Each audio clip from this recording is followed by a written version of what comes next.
Assalamualaikum warahmatullahi wabarakatuh. Balik lagi di materi CSS Dasar Part 2.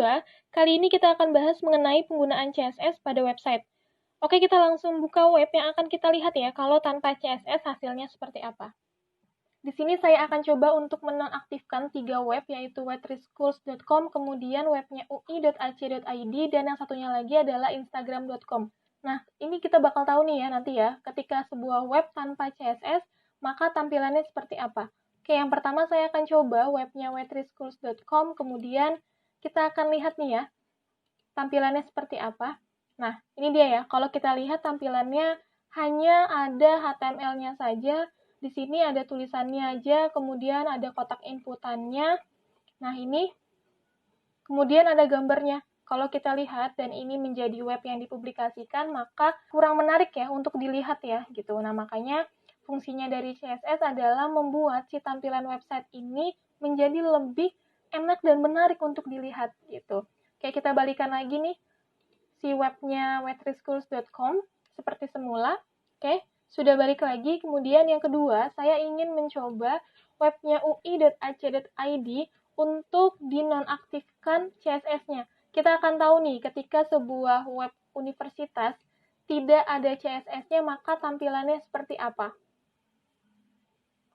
Oke, tampilannya seperti ini ya. Jadi di sini kita lihat nih, hanya ada listnya saja, kemudian ada gambarnya di sini. Nah, ini ada inputan kotaknya. Nah, itu aja ya. Ada gambarnya. Ini kalau dilihat seperti ini, tampilannya pun tidak menarik gitu kan.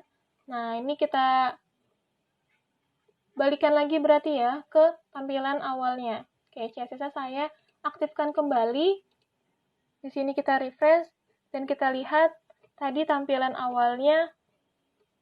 Nah, ini kalau tampilannya seperti ini kan lebih menarik ya untuk dilihat ya. Oke, yang terakhir saya akan coba satu web instagram.com. Ini adalah web sosial media yang kita akan coba hilangkan CSS-nya. Dan kita lihat nih ya, tampilannya seperti apa tanpa CSS untuk si web instagram.com ini. Oke, yang selanjutnya di sini saya akan refresh dan kita lihat nih hasilnya seperti apa. Oke, nah ini dia nih ya.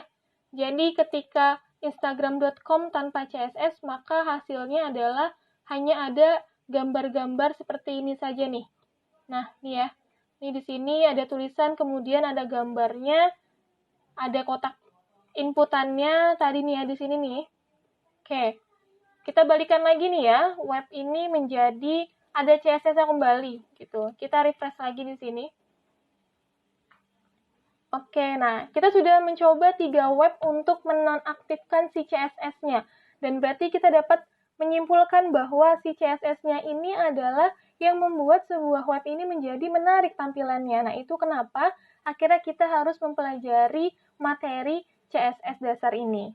Oke, selanjutnya kita akan balik ke presentasinya lagi untuk melanjutkan materinya. Nah, yang selanjutnya ini ada kriteria dari CSS. Yang pertama, dapat digunakan untuk banyak file HTML, dan nanti kita akan coba nih ya. Jadi ada satu file HTML, kemudian ada beberapa file CSS yang kita akan ganti di file HTML-nya.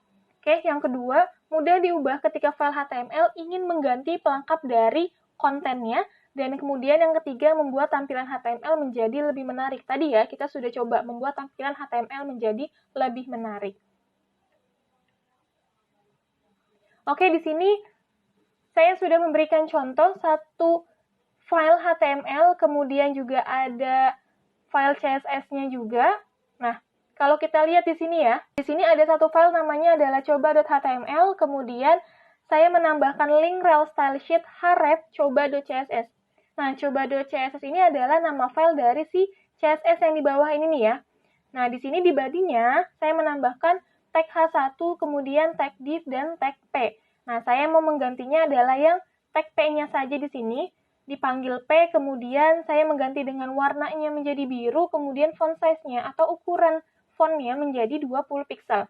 Dan hasilnya adalah seperti yang ini. Oke, ini adalah percobaan yang pertama.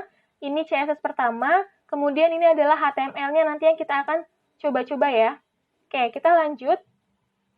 Nah, ini adalah CSS yang kedua ya. Kita akan cobanya di file HTML yang sama, dan di href-nya Di sini saya mengganti dengan nama file coba3.css. Dan di sini CSS-nya namanya adalah coba3.css. Dan yang dirubah adalah P color red. Berarti nanti hasilnya adalah, nah untuk tag P-nya yang tulisannya atau objeknya adalah CSS berfungsi untuk memperindah tampilan web, maka fontnya akan berwarna merah. Oke, yang selanjutnya. Nah, ini dia. Ini adalah file CSS yang ketiga. Di sini href-nya juga saya sudah rubah menjadi coba4.css. Nama filenya sama seperti nama file CSS di bawahnya. Nah, di sini saya merubahnya tag H1-nya ini nih. Dipanggilnya di CSS-nya adalah H1, kemudian warna fontnya dirubah menjadi warna hijau. Nah, kemudian hasilnya adalah seperti ini. Di sini tulisan ini merupakan materi CSS-nya berubah menjadi warna hijau. Nah, ini file HTML-nya sama ya, seperti yang sebelum-sebelumnya. Sekian video di part 2 CSS dasar ini. Jangan lupa untuk tonton video sebelumnya agar kalian lebih memahami materi dasar CSS ini. Kalau ada materi yang kurang dipahami, boleh silakan diskusikan di kolom komentar. Terima kasih.